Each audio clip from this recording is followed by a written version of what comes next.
E aí, tudo bem? Estamos de volta com mais um Tudo que você precisa saber e nesse vídeo vai rolar a parte 2 dos erros de tradução nos desenhos baseados em HQ. Mais uma sequência de nomes traduzidos errado e outros erros de tradução e adaptação bem divertidos. Mas antes da gente começar, curte o vídeo, se inscreve no canal do YouTube, clica no sininho para ser avisado quando tiver vídeo novo no ar e ajuda a divulgar esse vídeo, compartilha, manda no grupo dos amigos. Vamos começar por um desenho muito presente na nossa infância. Super Amigos.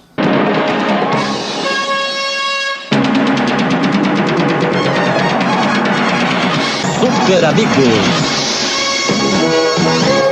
Para mim, as melhores temporadas do Super Amigos são as últimas, em que entra o Cyborg e aquele outro lá, como é que é o nome dele mesmo? Afinal de contas, quem é você? Tempestade. Tempestade? Sim, eu mesmo inventei esse nome. É um nome esperto, né? Não é por esse nome que você lembrava dele, né? Em inglês, o nome do personagem é Firestorm, The Nuclear Man, algo como Tempestade de Fogo, o Homem Nuclear. Nos quadrinhos optaram por deixar o nome mais curto e escolheram só a palavra nuclear. E a Herbert Richards também resolveu pegar uma palavra só, mas optou por Tempestade. Outro desenho que eu não comentei no vídeo anterior foi o do Superman dos anos 90.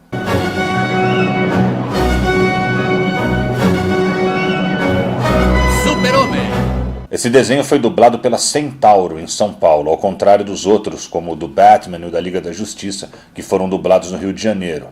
E tem um episódio em que aparece o Lobo.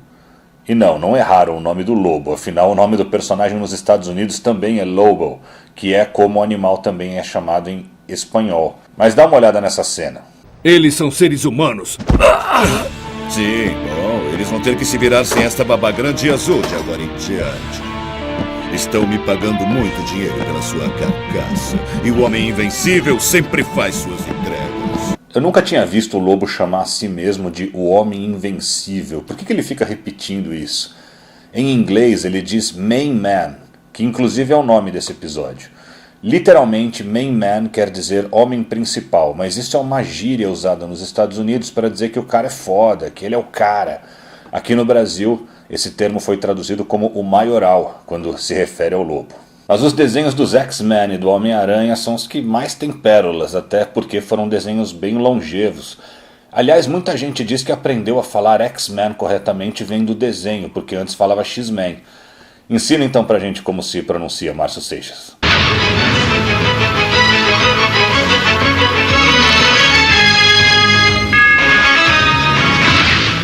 X-Men. Não, Márcio, não é assim. Depois o Márcio passou a falar o nome certo também. Um dos episódios que eu mais curto do desenho dos X-Men é aquele que aparece a Tropa Alpha. Eu tava louco pra ouvir o nome da equipe num desenho, mas aí... Eu vim para levá-lo de volta. É? Você e que exército? É engraçado você perguntar. Voo Alpha. Pois é, o nome do grupo em inglês é Alpha Flight, e a tradução mais comum para a palavra flight é voo, mas flight também pode significar esquadrilha, esquadrão.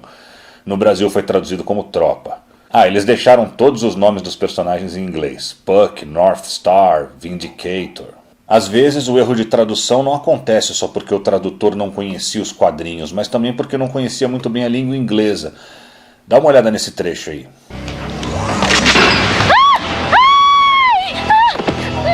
Aonde vai, pequena? Eu não vou sair daqui. Quando Gambit pergunta para Jubileu onde ela vai, ela responde Anywhere but here. Na dublagem traduziram como eu não vou sair daqui. Isso porque o tradutor pode ter entendido que ela disse literalmente qualquer lugar, mas aqui. Aí ele adaptou dessa forma. Só que a palavra but, nesse caso, pode ter o significado de exceto, menos. O que ela disse poderia ser traduzido então como qualquer lugar, menos aqui. Afinal, ela estava fugindo dos sentinelas. Agora dá uma olhada nesse trecho e vê se vocês entendem alguma coisa. Será que ninguém nunca lhe disse? Nunca chute um homem quando ele está abaixado, Airbag. Ei! Quem lhe disse meu nome? Está se divertindo comigo? Ninguém se diverte comigo! Eu fiquei anos sem entender o que eles estavam falando nessa cena. O Wolverine chama esse personagem aí de Airbag, algo como saco de pelo. Ele viu o cara todo peludo, chamou ele de bola de pelo, foi o xingamento que veio na cabeça dele. Só que o nome do personagem em inglês também é Hairbag. Por isso que ele responde, como é que você sabe meu nome? Tá tirando uma com a minha cara? Só que no Brasil o Hairbag foi chamado de Tufo nos quadrinhos. Como que a gente poderia fazer essa tradução então? O Wolverine chamaria ele de Tufo de Pelo e ele responderia, meu nome é Tufo, como é que você sabe o meu nome? Alguma coisa assim. E o Noturno também sofreu bastante com as traduções. A primeira vez que ele aparece no desenho é em um episódio que leva o seu nome em inglês, Nightcrawler. A Herbert Richards resolveu mudar e fazer uma piadinha numa história que era até bem séria. Um mutante dos diabos. Mas aqui pelo menos chamaram o personagem pelo seu nome em inglês, Nightcrawler, que é uma espécie de minhoca, mas também pode significar uma pessoa muito ativa no período da noite. Já em outra vez que o personagem aparece, resolveram inventar um nome. Que tal se eu atender desta vez? Monstros de Araque, pirralhos chatos. Quer saber, tudo isso me irrita. Feliz dia! Qual é? Tá com medo do pirralho? Morcego? Eu não sei de onde tiraram morcego, porque não tem nada a ver com o original em inglês, que literalmente seria algo como rastejante noturno. Agora eu vou deixar o Ford apresentar os integrantes do grupo X Factor para vocês. Ou seria Fator X? Professor Charles Xavier, eu sou o Forge. Esse é o Havoc, o Múltiplo, o Forte, o Raio de Prata e Wolfsbane. Vamos por partes, tá? Ele diz que se chama Ford, tá certo, aqui no Brasil o personagem se chama Ford também. Depois ele apresenta o Havoc, mas aqui no Brasil ele se chama Destrutor. Aí vem o Múltiplo. Bateu na trave esse, o personagem se chama Multiple Man, e no Brasil traduziram ao pé da letra, Homem Múltiplo. Já esse cara aqui, ó, ele chama de o Forte. Em inglês é Strong Guy, algo como cara forte mesmo. E a Abril traduziu como Fortão. Esse aqui, ó, ele chama de Raio de Prata, uma tradução meio burra de Quicksilver, que apesar de literalmente querer dizer prata rápida, também é o nome do metal chamado Mercúrio, que também é o nome do personagem no Brasil. E a Wolfsbane foi deixada em inglês mesmo, mas aqui a personagem é conhecida como Lupina. O desenho do Homem-Aranha, como a gente viu na primeira parte dessa série, é campeão em inventar nome absurdo para os personagens.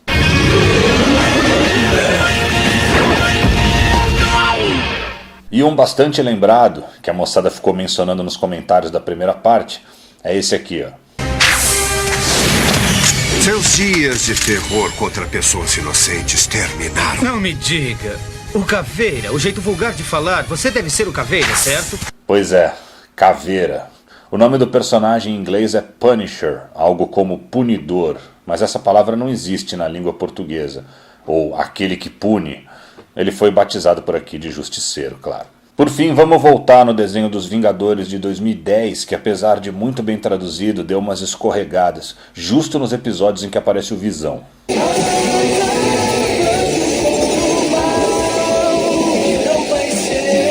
Os Vingadores, os heróis mais poderosos da Terra. Quem assistiu o vídeo anterior já viu uns erros ridículos numas falas do Visão. E nesse que a gente vai mostrar agora, que foi a primeira aparição do Visão no desenho, teve mais erros. Começando pelo nome do episódio. Cuidado, o Visão. Traduziram Behold the Vision como Cuidado, o Visão. Mas a palavra Behold significa ver, observar. E esse nome é o mesmo nome da história clássica que marcou a primeira aparição do Visão nos quadrinhos, em Avengers 57, e foi traduzido aqui no Brasil como Contemple o Visão. Agora dá uma olhada nesse trecho aí.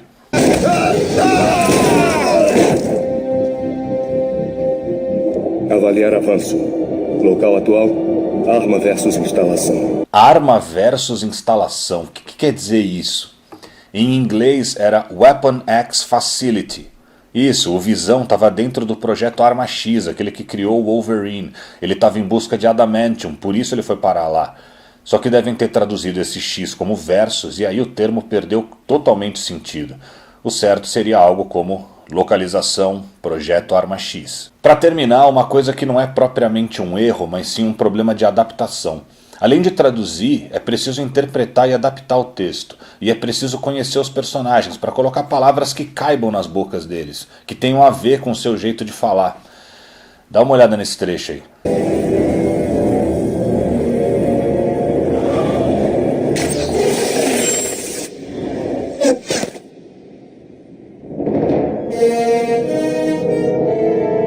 Olá. Você que lê HQs com o Gavião Arqueiro há um tempo, você acha que ele olharia pro Visão e diria olá? Ou será que ele diria algo como e aí, como é que tá? O Clint tem um linguajar bem coloquial, esse olá não encaixa legal no jeito dele de se expressar. Por isso que é importante conhecer a obra que vai ser traduzida, venha ela dos quadrinhos, de um livro ou de outra mídia. Por enquanto é isso, mas se quiserem a parte 3, peçam aí nos comentários, ainda tem muita coisa pra gente falar dessas traduções toscas. Pessoal, não esqueçam de acompanhar as lives do Zona de Distorção, que acontecem toda sexta às 8 horas da noite no canal Nerd Fusão. Eu, o André Pacheco e o Moisés Sky estamos sempre batendo um papo sobre o universo nerd, com convidados especiais e sorteando uns prêmios sensacionais. Por hoje é só. Nas próximas semanas, semana que vem, a HQ que eu li e o filme que eu vi, Howard o Super-Herói, filme com um nome idiota no Brasil, mas que é sobre ninguém menos que Howard o Pato da Marvel.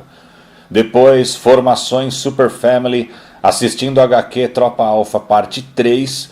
E depois, no Tudo Que Você Precisa Saber, eu vou mostrar pra vocês meu jogo de RPG da Marvel dos anos 90. Um jogo muito interativo e interessante, com dezenas de personagens e cenários. É bem legal. Até lá!